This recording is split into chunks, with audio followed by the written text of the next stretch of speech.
Hello friends, இன்றைக்கி நம்ம வீட்டிலையே குழம்பு மிளகாய் தூள் எப்படி அரைக்கிறதுன்னு பார்க்க போகிறோம். நான் சொல்கிறது எல்லாமே ஈஸி மெத்தட் தான். ஃபர்ஸ்ட் அதுக்கு நம்ம தேவையான பொருட்கள் என்னென்னு பார்ப்போம்.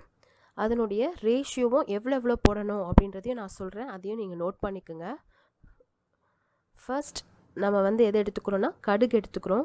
கடுகு நம்ம எப்போவுமே கொஞ்சம் எல்லாத்தை விட அதிகமாக போடணும். நான் கடுகு 100 கிராம் எடுத்திருக்கேன்.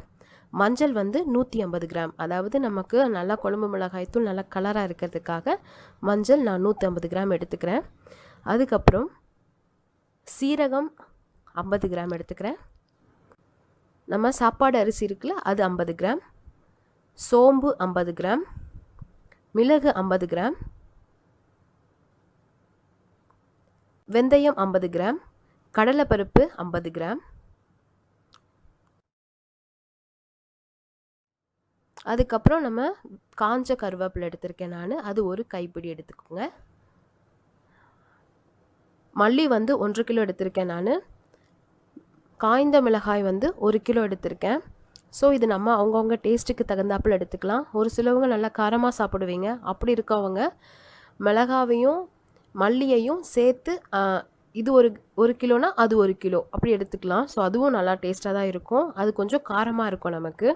பெருங்காயம் கட்டி இருக்குல்ல, அது ஒரு 25 கிராம் எடுத்துக்கிறோம். ஸோ ஃபஸ்ட்டு ட்ரை பேன் எடுத்துக்கோங்க.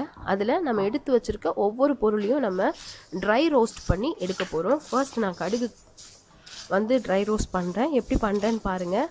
உங்களுக்கு கடுகு நல்லா பிளாக்காக தெரியும் பார்க்க. அது நல்லா வறுபட்டுருச்சுன்னா உங்களுக்கு ஒரு மாதிரி ஒயிட்டாக மாறின மாதிரி இருக்கும். ஸோ ஒரு பேப்பர் ஒன்று போட்டு வச்சுக்கோங்க. அதில் நீங்கள் வறுக்கிற ஒவ்வொன்றுத்தையும் போட்டு அது கொஞ்சம் சூடு ஆறின பிறகு தான் நம்ம அரைக்கணும். அடுத்தது நான் போட்டிருக்கிறது சோம்பு. அதுவும் கலர் சேஞ்ச் ஆகும், உங்களுக்கு பார்த்தாலே தெரியும். சிம்மிலே வச்சு எல்லாத்தையுமே நம்ம வறுக்கணும், வித்தவுட் ஆயில். அடுத்தது நான் வெந்தயம் போட்டிருக்கேன். வெந்தயம் பாருங்கள், எடுக்கும் போது ஒரு கோல்டன் ப்ரௌன் அப்படி வரும், அந்த அளவுக்கு நம்ம அது வறுக்கணும். பாருங்கள் கொட்டும் போது. அடுத்தது சீரகம். சீரகமும் நம்மளுக்கு நல்லா வறுத்துச்சுன்னா நல்லா அந்த ஸ்மெல் வரும், உங்களுக்கு ஸ்மெல் வச்சு நம்ம கண்டுபிடிச்சிடலாம். அதுக்கப்புறம் மிளகு போட்டிருக்கோம் நாங்கள். ஸோ எல்லாமே இதே மெத்தட் தான். ஒவ்வொன்றுத்தையும் நம்ம ட்ரை பேனில் போட்டு நல்லா வறுத்து எடுத்துக்கிறோம். கடலைப்பருப்பு,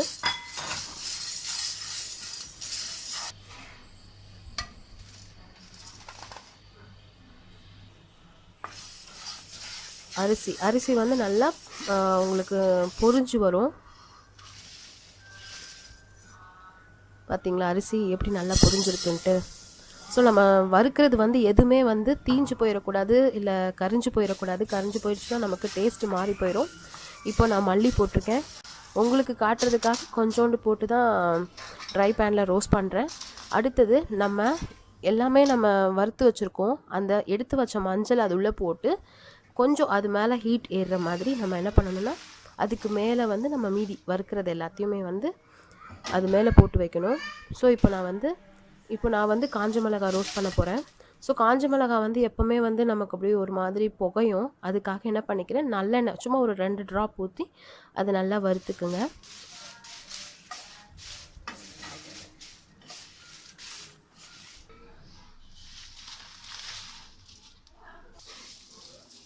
அதுக்கப்புறம் நான் சொன்னல ஒரு கைப்பிடி கருவேப்பிலை, அதை எடுத்து நம்ம அதை மேலே போட்டுறோம். அடுத்தது நம்ம ஒரு பேனில் கொஞ்சமாக நல்லெண்ணெய் ஊற்றிக்கிட்டு அதில் நம்ம எடுத்து வச்சுருக்க பெருங்காயம் இருக்குல்ல, அதை குட்டி குட்டியாக நம்ம கட் பண்ணி வச்சுக்கிறோம். ஸோ அதை அந்த எண்ணெயில் போட்டு நல்லா கோல்டன் ப்ரௌன் வர மாதிரி நம்ம அதை வறுத்து எடுத்துக்கிறோம். ஸோ இதுவும் நம்ம என்ன பண்ணணும்னா நம்ம வறுத்து வச்சுருக்கோம்ல, அதில் இதையும் போட்டு நல்லா ஆறுனதுக்கு பிறகு நம்ம அதை எடுத்து அரைக்க கொடுக்கணும். இது பாருங்கள், நான் மொத்தமாக எல்லாத்தையும் வறுத்துக்கு பிறகு எடுத்த வீடியோ.